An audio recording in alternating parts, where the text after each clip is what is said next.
Originaires de différentes régions du Mali, Koulikoro, Ségou et San, elles ont vécu presque le même parcours de la vie pour être hors de l'école à moins de 18 ans. Maman, responsable d'école, décideur, spécialiste, se prononce sur les conditions socioculturelles occasionnant la déscolarisation des jeunes filles au Mali. Mama Koumaré, âgée de 17 ans, a abandonné ses études à cause d'une grossesse non désirée survenue en classe de 8e année en 2021.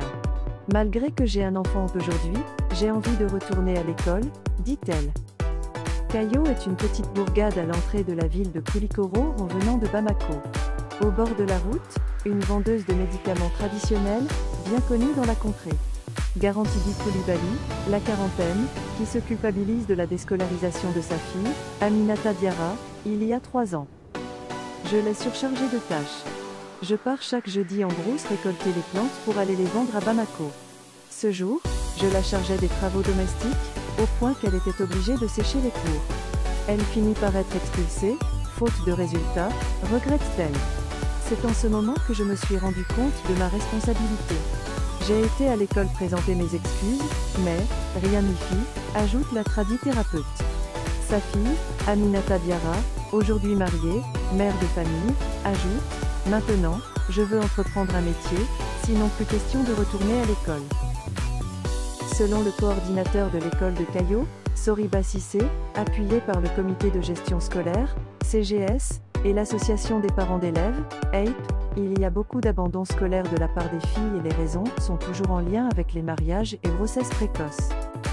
En 2021-2022, selon le coordinateur, l'école fondamentale de Kayo avait un effectif de 376 élèves dont 177 garçons et 199 filles. Kayo B, 142 garçons et 171 filles. L'unique second cycle du village comptait 77 garçons et 69 filles. Le constat général est que, si les filles sont en grand nombre au primaire, la courbe s'inverse au profit des garçons au fur et à mesure qu'on monte dans le système scolaire. Citant Founé Djiré est de Ségou.